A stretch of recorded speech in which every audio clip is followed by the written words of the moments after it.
बारबाराकै मान्छे मन्त्री किन हुनुपर्ने, म किन नहुनु पर्ने, त्यहाँ स्वतन्त्र व्यक्तिहरू किन त्यहाँ नपुग्नु पर्ने। त्यसपछि मान्छेलाई शङ्का लाग्यो कहीँ यहाँ विदेशी चलखेल छ कि, शङ्काको कुरा हो। अब यो शङ्काको बादललाई हामीले हटाउन सक्नु पर्यो, फटाउन सक्नु पर्यो। के हो त वास्तव कुरा?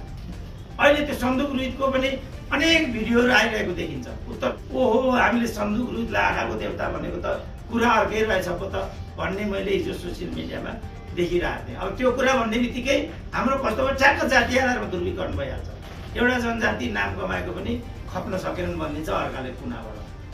अब सोसियल मिडियामा यसरी पर्रा छुट्छ कि सामना गर्ने गाह्रो हुन्छ। राजा पनि छैन, हिन्दू पनि छैन, संविधान सभा मार्फत पनि भयो। यही एउटा बाँकी छ जनमत सङ्ग्रह होला त। यसबाट मिडिया पनि कमजोर भइदियो, बौद्धिकहरू पनि कमजोर भइदिए, नागरिक समाज पनि कमजोर भइदियो, दलहरू भ्रष्ट भइदिए। त्यसपछि जनता घानमा परे। अब आखिरी मर्ने बेलामा ल त्यहाँ हेर्नु न, ती मर्न पनि त जेएनसीकै नेतृत्वमा रहेको कोही मर्या होला त। त्यहाँ जनताकै अब बालाबाली गरेर त्यहाँ ज्यान गुमाउनु परेको छ।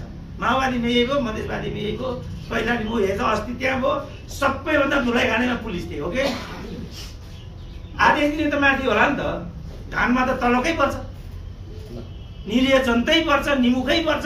जापानमा मैले सुनेको सबैभन्दा पहिला जो अफिसमा पुग्छ अरे कोठा त्यसैले सफा गर्छ अरे। यहाँ चाहिँ अब ढोका पनि अर्कैले खोलिदिनुपर्छ, पर्दा पनि अर्कैले ल्याइदिनुपर्छ।